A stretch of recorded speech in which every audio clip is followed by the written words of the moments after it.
इस विशेष चर्चा में सभी का स्वागत है। आज हम श्रीमद् भगवद गीता के नवम अध्याय के भाष्य पर थोड़ी गहराई से बात करेंगे। इसे राजविद्या कहा गया है, यानी विद्याओं का राजा, और राजगुह्य, रहस्यों का राजा। इतना श्रेष्ठ क्यों है ये ज्ञान? हाँ, नमस्कार। इसे ब्रह्म ज्ञान कहा गया है, जो मोक्ष का आप कह सकती हैं साक्षात साधन है।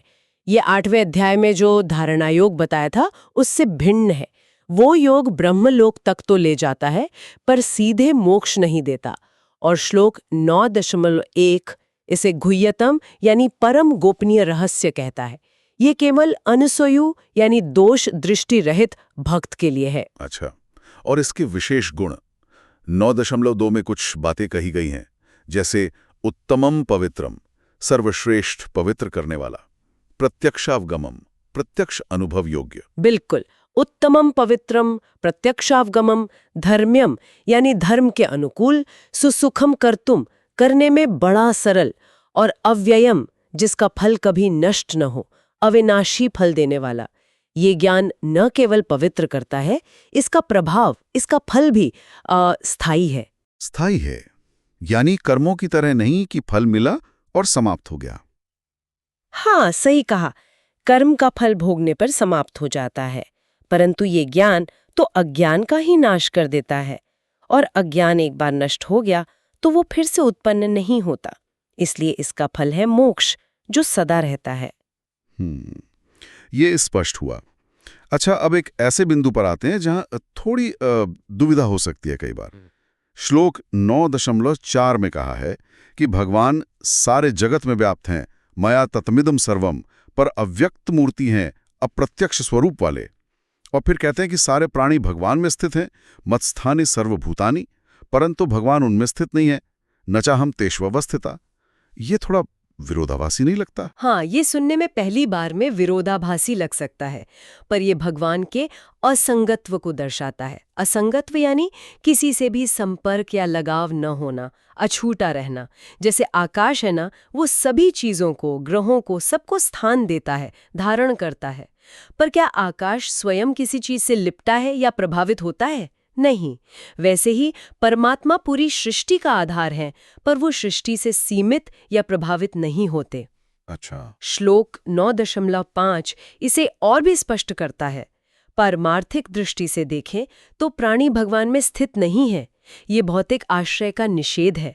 परम सत्य में कार्य कारण का जो संबंध हम समझते हैं, ये उसका अपवाद है।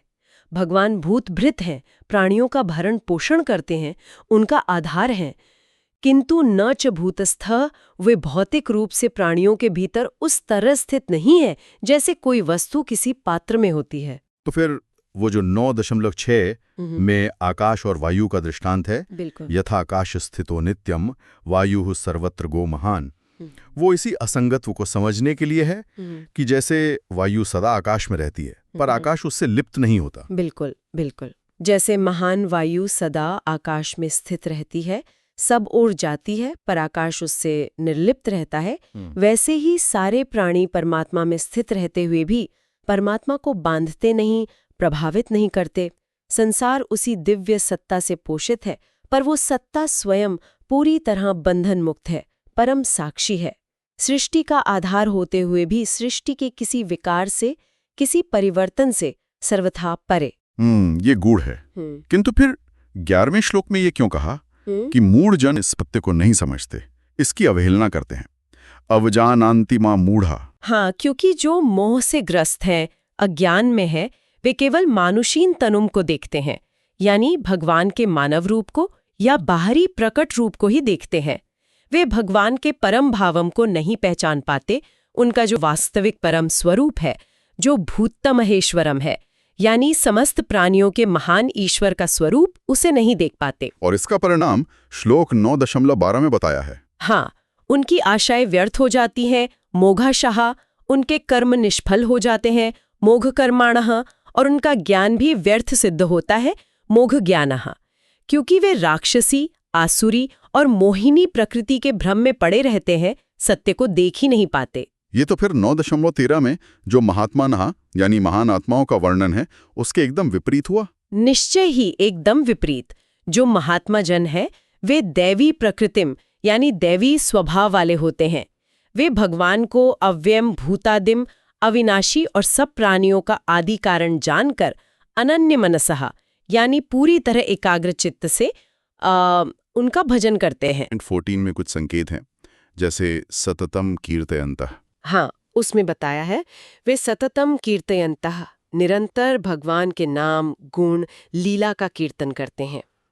यतन्तः दृढ़व्रताः दृढ़ निश्चय के साथ आत्मसंयम इंद्रिय दमन आदि का प्रयत्न करते हैं।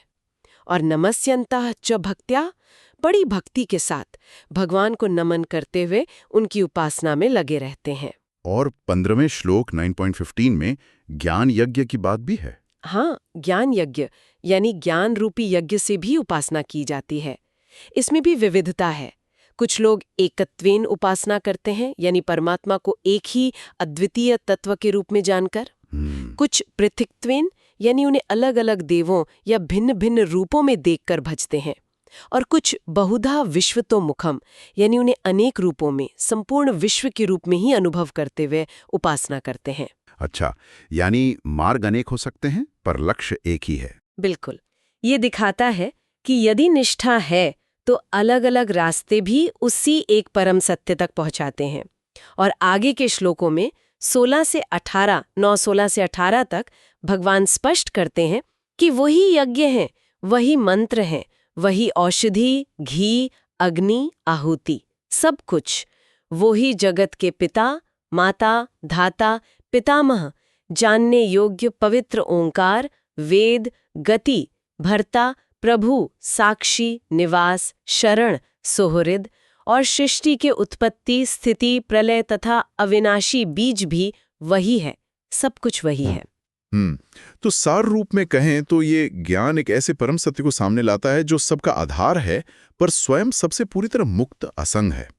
और जो ज्ञानी जन हैं वे इस सत्य को उसके एकता में भी देखते हैं, उसकी विविधता में भी और उसकी समग्रता यानी विश्व रूप में भी अनुभव करते हैं। हाँ, आपने सही समझा। यहाँ जो ब्रह्म ज्ञान का मार्ग बताया गया है वो प्रत्यक्ष है, अनुभव करने योग्य है और सभी प्रकटनों के पीछे जो एक परम सत्य छिपा है उसे पहचानने की दृष्टि देता है, सुगम भी है। इस चर्चा के अंत में श्रोताओं के मनन के लिए एक विचार छोड़ते हैं। यदि परमात्मा सर्वव्यापी होकर भी असंग है और उसकी उपासना अनंत रूपों विश्वतोमुखम में संभव है, तो इस बोध से, इस समझ से जगत को देखने का और उसमें अपने स्थान को समझने का किसी का दृष्टिकोण कैसे बदल सकता है, इस पर विचार अवश्य कीजिएगा। इसी विचार के साथ हमारी आज की ये गहन चर्चा यहीं संपन्न होती है।